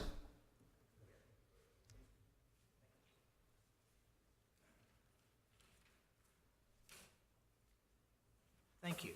Hello, I'm Matt Kennel with the City Center Partnership, and I'd like to thank the chair and the members of the Board of Zoning Appeals and the staff for letting us comment on that. I do run the City Center Partnership, which is charged with managing the 36 block City Center Business Improvement District, which we recently rebranded as the Main Street District for the last 16 years. And we do realize, and thank a lot of you for the comments that you've had, times are pretty good right now. There have been a number of very positive stories in the Free Times, the state newspaper, the Post and Courier, about the revitalization of Main Street, which has been a long time coming. But today, and ironically, this hits you right in the face. On the cover of the state newspaper, as Main Street's popularity grows, so do encounters with the homeless. It's a continuing problem. We know that, according to the United Way, about 20% of all the homeless persons in Columbia, and there are a lot of them, and they are here, have severe alcohol problems. And this very convenient location, as was mentioned, on the path to the Washington Street Soup Kitchen, and in the center of downtown, would just further exacerbate that problem by making it a designation. One of the things the City Center Partnership does, and you may be familiar with our yellow shirts, which engage the homeless population every day, as do the city police. And we know that the worst spots that we have for alcohol-related problems are where alcohol is served today. If you ever go to the No Name Deli, which is a block away from El Cheapo, where they serve alcohol, not liquor, but alcohol. No Name Deli? It's El Cheapo gas station, which is the El Cheapo on Bull gas Street, station. a block away from Marion Street. We have to keep a yellow shirt every day at lunchtime stationed at the No Name Deli to deal with just exactly the problem that's been talked about with the convenience of buying the alcohol, going to the adjacent alley, and drinking it right there. The same issue with Main Street News, which is a business over near Assembly Street. We have calls almost daily for the parking lot next to the Richland Library, where people buy their alcohol, go over there, sit down, and drink it. In this newspaper story, there was a photograph of one of our alleys, which again is where the people go. And this location is on an alley, which I have no doubt will be very convenient to buy the alcohol and drink it immediately. They are asking for a special exception. As you know, this is not allowed by right. And we ask that this be denied because it is not positive for the downtown area. I can go through the list that qualifies for special exceptions if you'd like, but looking at it at 5 of the 8 criteria clearly do not warrant a special exception because it would have a negative influence on those. I mean, I can go through that if you want me to take the time, or just address pedestrian safety, for example, with the problems we'd have in the alleys, and people wouldn't want to walk in the alleys. Well, couldn't you say that the soup kitchen does that too? I think you could. I think in some ways you could. I think that those folks are serving the population that is here, and they're going to where the food is, just like if this is allowed, they would go to where the alcohol is. So. Well, there's a big difference. The soup is free. Alcohol is not.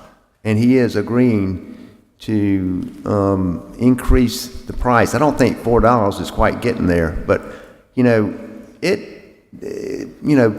as a part of the city partnership, I mean, don't you have constituents, that are paying the extra tax that pays for that also would benefit by having a liquor store there, like the hotels and the other residences that are there? We have not heard any positive feedback from those hotels. Mm-hmm. I have reached out to them to let them know about this. It was just sort of no comment. Is there anybody here that owns a hotel or a apartment complex or anything downtown? Okay. I have heard from a number of other merchants and downtown residents that they are concerned about this coming, and it could help turn back the clock on the progress that we're making downtown. Matt, and I respect what you do and what you've done for the city and for us, but what makes the homeless problem in Columbia? I mean, I spend some time in Charlotte and Charleston, and you don't see homeless people when you walk down King Street in Charleston. You can walk 3 blocks in either direction. You know, you don't see, and there are liquor stores in downtown Charleston. You go to Charlotte where, good golly, I mean, it's unbelievable what's going on in Charlotte. And there's a condo arms race up there.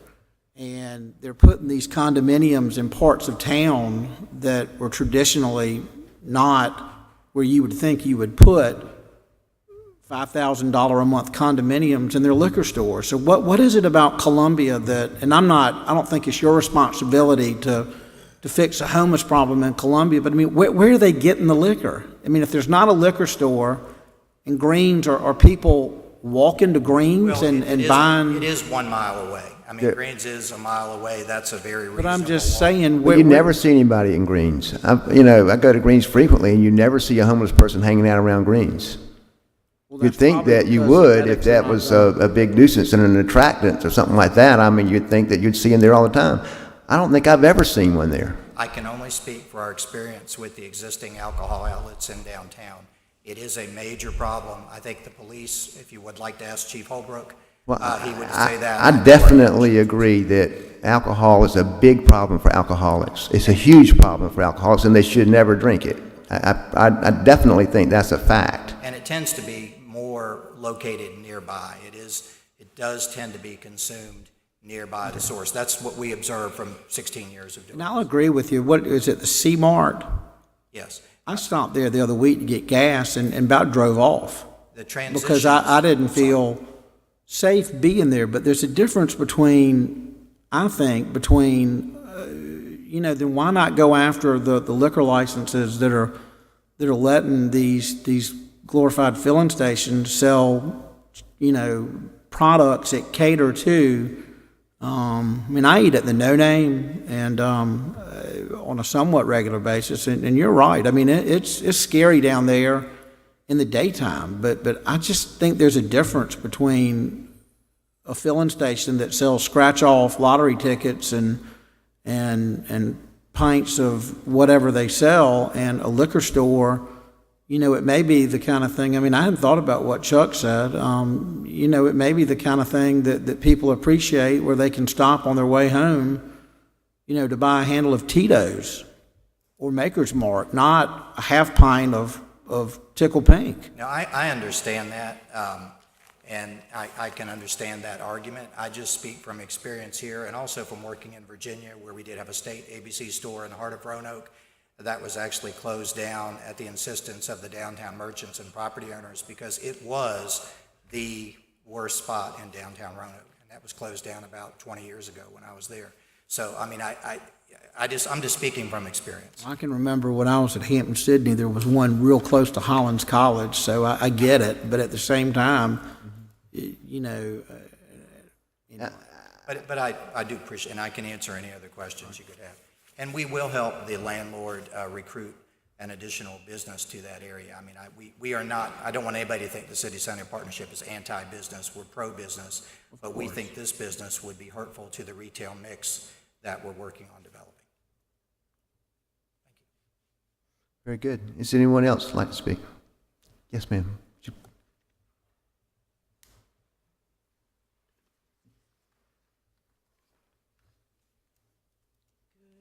Still morning. Good morning. Good morning. My name is Julie Narang, and I'm actually the owner of Low Spirit Solutions. My husband helps. We work as a family.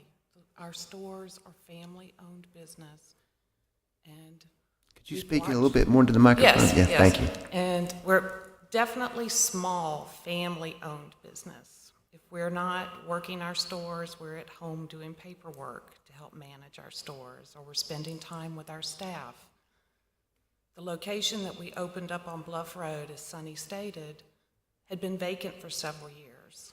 And there was a problem with individuals wanting to continue to hang out.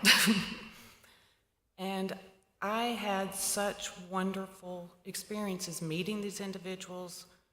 It's our plan to work this new store, for us to be there and be a part of the day-to-day activities, as it was when we opened Stadium Spirits. I met all the individuals that would have been possible problems for us. The warmth that we were received in the community, the respect that I showed them, it has not been a problem. I would go outside if there was a problem with someone standing around or sitting around the store and simply explain to them that, they're a wonderful individual, but you cannot stay here. I need for you to go somewhere else because it impedes my ability to do business. There's so many rules already in place to prevent us from selling to anyone that is intoxicated or mentally impaired. That's actually a statute. We have to go through rigorous screening to even obtain a license to have the privilege of selling alcoholic beverages in this state. There's a lot of things already in place. I understand the concerns of the individuals that are opposed to our location. However, we've watched the growth of Columbia and feel that a store of this nature would be an asset to the city, to the tourist, to the revitalization of the downtown area, to the families that are choosing to not just work in downtown Columbia, but live and make it a convenience factor for our guests in Columbia and our residents. And if there's any problems, please voice your concerns to us so that we can address them. Well, I will say this, if you sell alcohol to a homeless person, there's going to be a problem. Number one, they don't have a home to go to drink it. So you can shoo them off in front of your store, but that doesn't mean they're going to be gone. They're going to go down the street. And that's the issue that I think everybody's concerned about. I understand their concerns. So, I mean. At the same time, how do you, and I agree with that concern, but then how do you get into as a business owner? I mean, what if you're Greek boys on the opposite corner? We're not going to, we don't care if you have money or not. We're not going to sell you a euro because you're homeless. How do you get into that? People have people have rights, and people, some people make better choices than others, but other cities that we're wanting to model ourselves after seem to have found a balance there.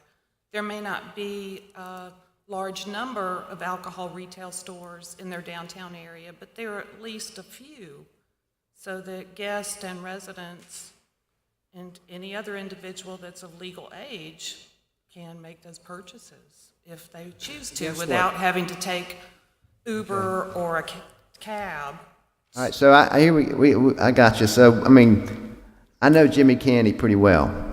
And I'm reading this nuisance clause, and it pretty much gives them the unilateral right to terminate your lease if they feel like you're a nuisance at their sole discretion. Yes, sir. That was at our request. We asked him to add that. Right. But, I mean, it's pretty strong. And you're attesting that this is actual language in your lease. Yes, sir, that will be. Okay. His attorney drew that up to add to the lease. I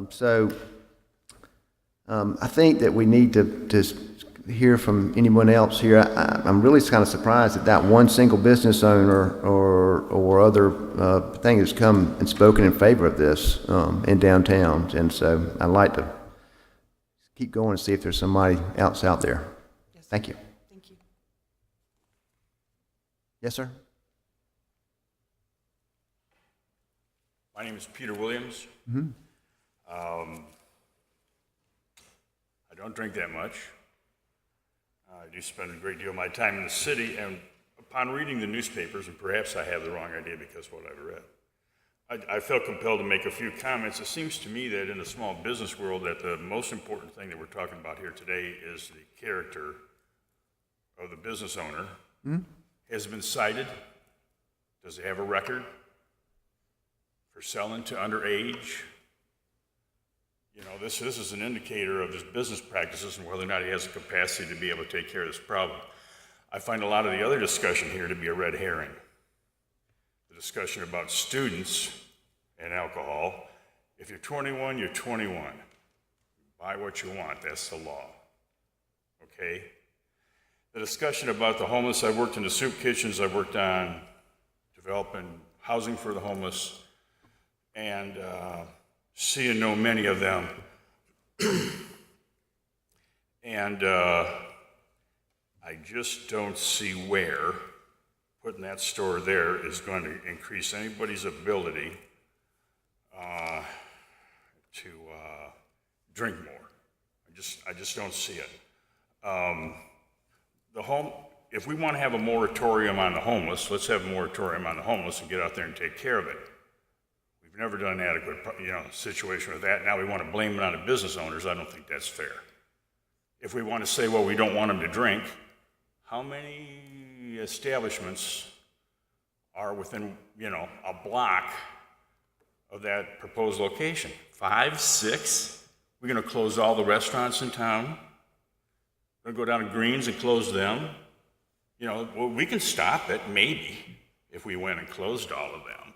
But that's not really the discussion here. That's not the problem.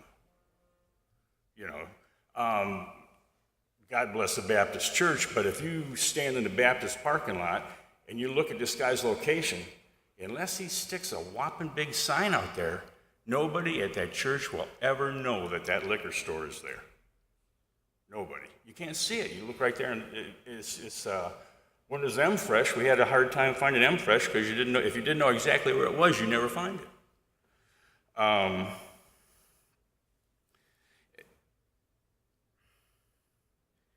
It seems to me that a few people in town, once they decide that you're a business that they don't want, then they become the gorilla in the room. And I'll be straight up about it. I understand that the City Center Partnership does a lot of good things. I know what they're about. They ought to get their nose butted out of this. They got no business being involved in it other than the fact the guy's trying to bring a business to the city and pay tax to the city, and they're playing God telling him that he can't. Don't think it's right as a citizen. Sure don't think it's right as a small business owner. You talk to other small business owners, you say, well, you want to go locate in Columbia? A lot of people are going to tell you straight up, no, it's too difficult. This is how it gets too difficult. Thank you very much. Okay.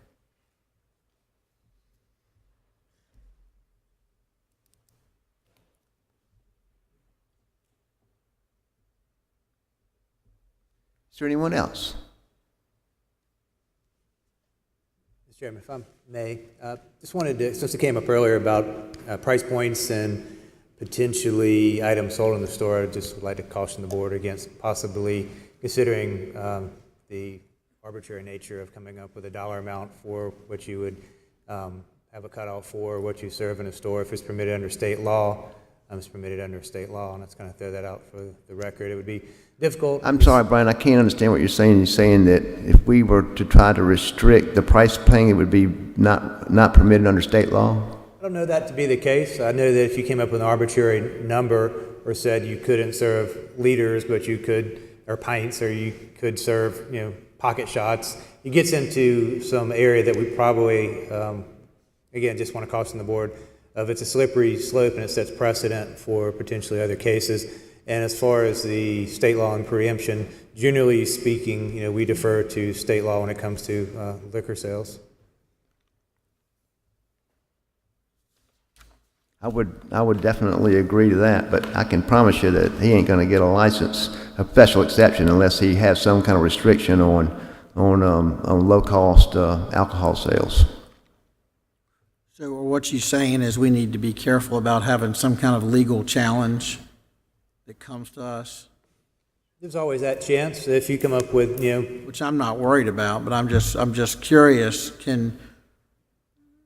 Generally, can I ask a question of the applicant? Will you approach the mic?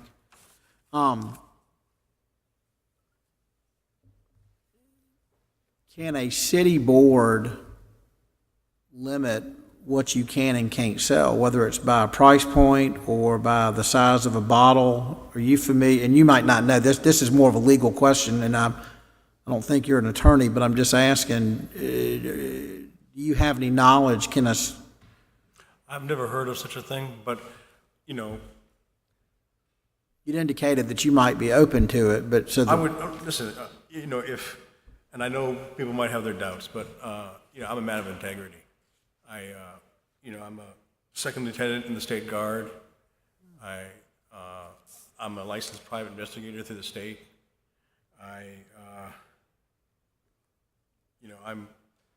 I'm really am a man of integrity. If I can give you my word if you wanted something, and that would be, to me, that's golden. But I know it's not some of these people in here. And I don't know if a price point is the answer or a size thing is the answer, because they varied dramatically. I mean, in my experience, if somebody's got $1 and they want to drink something, they're going to go to the convenience store and buy a 24-ounce, natural light for $1. That's what they want. They're not going to come looking for an ounce of liquor for $1, or even, Yeah, they will. 4.7 ounces. Well, I can tell you, Yeah, they will. I can tell you, as an alcoholic who's been sober for, I guess February will be 20 years, this coming February. If somebody wants to drink, they're going to drink. It doesn't matter. Right. If somebody restricts, the size of the bottle or the price point of it, I can tell you from personal experience and from also working a program and seeing people who have issues with alcohol and they're CEOs and gutter bums, that if somebody wants to drink, they're going to drink, period. On the way in here, we found empty cough syrup bottles in the parking lot. I took pictures of them on my phone. I mean, people don't know cough syrup has alcohol in it. Mouthwash has alcohol in it. I think that was in the state newspaper article this morning. Oh, really? About somebody's brain being mush because of all the mouthwash they drank. That may have been in the Free Times article. Well, anyway. I mean, I've seen it. Liquor stores are closed on Sundays. I've seen my customers, in BILO buying. So we understand how pervasive it is, so you don't need to make it any easier. That's for sure. And I think this board does have the right to make restrictions for the specific purpose of granting a special exception. We restrict the hours of operation as a criteria for special exceptions. We've done quite a number of restrictions on what a business operates and what they can actually even sell, in a store as part of granting a special exception. So I think that we could restrict, the sales of, unfortunately, we don't know, nobody probably knows enough about it to actually put any teeth into it. But I mean, I would think we would have to say that the easiest thing to do would say nothing, could be sold, and no product could be sold in a store that costs less than, say, $5 or less. And I think that would essentially mitigate a lot of that concern. Negate a lot of that. I don't disagree. And I understand where your concerns are, Brian. I mean, I'm not trying to say that, you can't, but I think that without something like that, unless I don't know that we can say that he voluntarily does it, but I do know that if it becomes an issue, Jimmy Candy's going to terminate the lease. I know that. So that's going to happen. So I've got another question, Mr. Sally, kind of related to restrictions, and I'm not opposed to restrictions, but I want to make certain. I know that in some liquor stores, when you walk in, there are big signs or posters in the windows that are tacked up, or a 3D cutout of, Miss Myers Rum 2017. And I would not be for you having the ability to put posters and neon signs that say, Maker's Mark or whatever in the. Well, from what I understand, there's a strict. Just like that. Is that my store? That's a picture of your store, yeah. Right. See, that's stores in the county.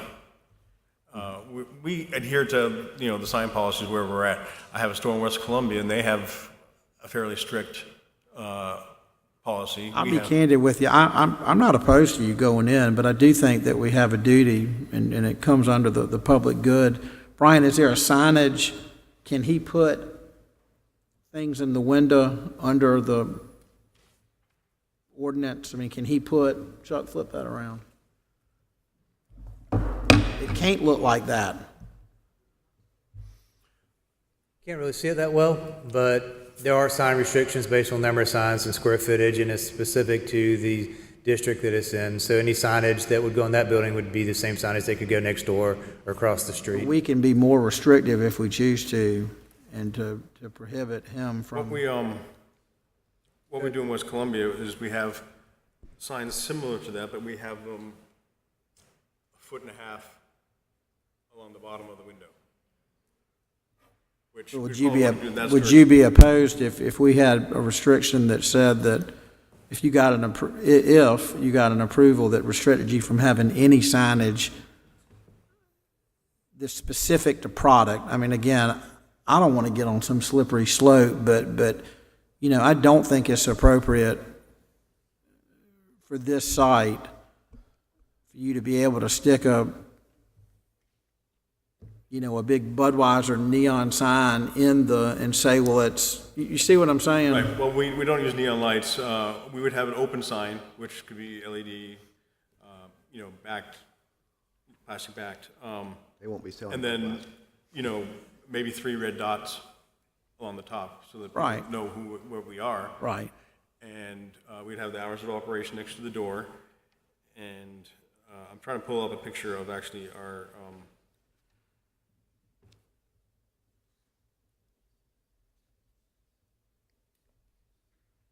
I mean, basically, what I'm trying to get at is you need to have signage for people to know that you're there, but you don't need to advertise what you're selling with signage, in my opinion.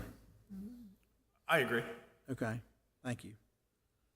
If you want to see this, you can see it. I got it. Thank you. Okay. Any other board discussion? It's been a good discussion. Can certainly see both sides of the issue. All the surrounding hotels and the merchants and all the businessmen. I mean, there are a lot of ways where I could see this would be a positive thing for the area. I think it's not. I think we all agree it's not really the liquor, but it's the potential adverse effects that come with the potential liquor sale in the building that everyone is so objecting to. So. To me, it basically it's going to boil down, and I'm still on the fence. It's going to boil down to: do we believe the applicant meets the criteria to grant the special exception or not? And some of the things that have been put in place here to try to offset some of those concerns, I really do like. I think, for one, the potential installation of planters is probably, in my mind, a must, because if we can do something to cut down on the potential loitering in front of the site, that helps. And then, the nuisance clause that was, I think, very wisely written into the lease gives me some comfort that this is not just a, blanket license, you sell liquor here, this is our new go-to spot. I'm really in favor of that. So what I'm trying to be careful of is to run down these criteria for the special exception, try to avoid some of the additional discussion that we can't help but to think of, but at the end of the day, we need to decide if they meet the criteria for the special exception or not. Yeah. I think it all comes down to number 4. Will not have a substantial adverse impact on public safety or create nuisance conditions detrimental to the public interest or conditions likely to result in the increased law enforcement response. Absolutely. To me, it just all boils down to that. Absolutely. You know what's interesting is basically we've been talking about the homeless problem. Nobody stood up and said, I'm worried about the guy at a law firm that makes $500,000 a year, but he goes and gets blotto at the Capital City Club at lunch and has six. You know what I'm saying? I think that was to my point, that there's a lot of other discussion that is a part of this, and we can't help but discuss it. But let's try to remember, at the end of the day, let's run down these criteria, and if they can meet it, then they meet it. If they can't, they can't. And we've heard a lot of testimony about concern that this is going to create a public nuisance, and it is going to increase law enforcement response. However, I think the statement's been made. There hasn't been a liquor store downtown in over 30 years. I don't know how anybody could know that other than, to use Greens as an example, which is not really downtown. It's kind of the suburbs of that, and so it's more difficult to compare that to a situation where you actually have homeless traffic going back and forth, from a soup kitchen to a residence, basically, and that's not, Greens is not in a situation like that, and so it boils down to: are the homeless community going to become patrons of the store and buy alcohol, drink it in public, get drunk, create a nuisance, and require a response from the law enforcement? And I think that's where we have to be sure that if we're going to grant this special exception, that we put some type of measure in place that will at least defer that from, inhibit that as much as possible from happening. And I think the signage is a good example of that. I think having a price point minimum within the store, agreeing to have a price point minimum on the product within the store is also part of that. And the hours of operation are already controlled. And I don't see that as an issue, and I think that that number 4 is the only thing that really concerns me, and the fact that they have a nuisance clause in the lease, which essentially negates if the landlord decides that they've become a nuisance, that pretty much is the end all right there. Yeah, and the fact that the tenant's willing to execute a lease with that in there tells me that he's serious about not becoming, a nuisance, or a detriment to the public good. So I'm kind of leaning towards making an approval with those two criteria. Some of in your packet, you should have a list of signatures of people who support us as well. It's not many. I saw that.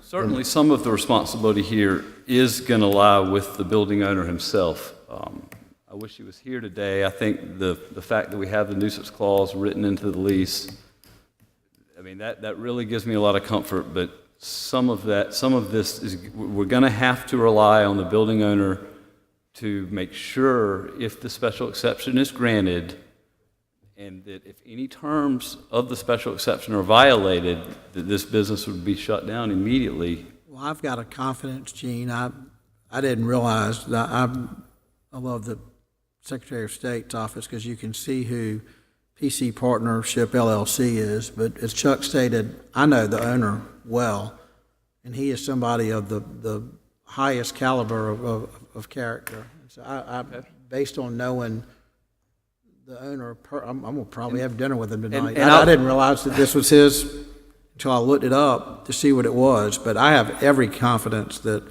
And I would agree with you. I went to high school with his daughter, so I know them very well as well. And I think that as a matter of safety, that nuisance clause, the nuisance clause as written and provided to us, should be agreed to be in the lease as part of the conditions for the special criteria. Because it's not really the liquor that is being advertised for sale here. It's the potential adverse effects of it. So that is one way of mitigating our concerns, which I think they did a good job to incorporate that. Okay, so I think I'm going to make an attempt to make a motion. I make a motion that we approve the request for a special exception with 3 conditions. Condition 1 is that the applicant will not display signage of alcoholic beverages or bottles in the windows of the store, Or in the, seen from the public from outside the store. That he will agree not to have a price point less than $5.25 on product. And that he will agree to have the nuisance clause as presented to us, which will be given to Brian as part of the approval application. Well, this clause will be as written and in the lease and initialed by the applicant. Mr.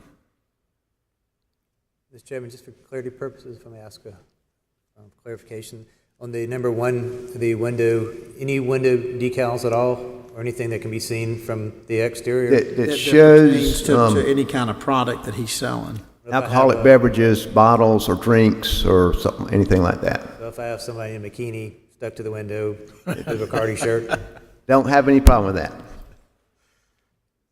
Wait, say that again? So if I have a model in a bikini graphic stuck on the window? Oh, she doesn't have a drink in her hand, she's okay.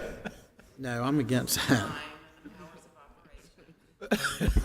I mean, I don't know what the other ordinances are, but I mean, you know, from a retail standpoint, I don't know what you'd be willing to do in the city, but I'm just saying that it's restricted against, you know, I think that's all we need to do, okay? Advertising pictures of alcoholic beverages or drinks, etc., those kind of things. Okay. Got it? And the nuisance clause that was submitted today will be made part of the record? Right. You want me to read it into the record? I'll just include it with the record. Okay. So we have a motion and a second. All in favor say aye. Aye. All opposed? Opposed. Motion carries. We have no other business today, Mr. Chairman. That was the last one? Yes, sir. Have a motion to adjourn? Make a motion to adjourn. I second. All in favor? Aye. Thank you. I sat up there all morning about Howard Street. What happened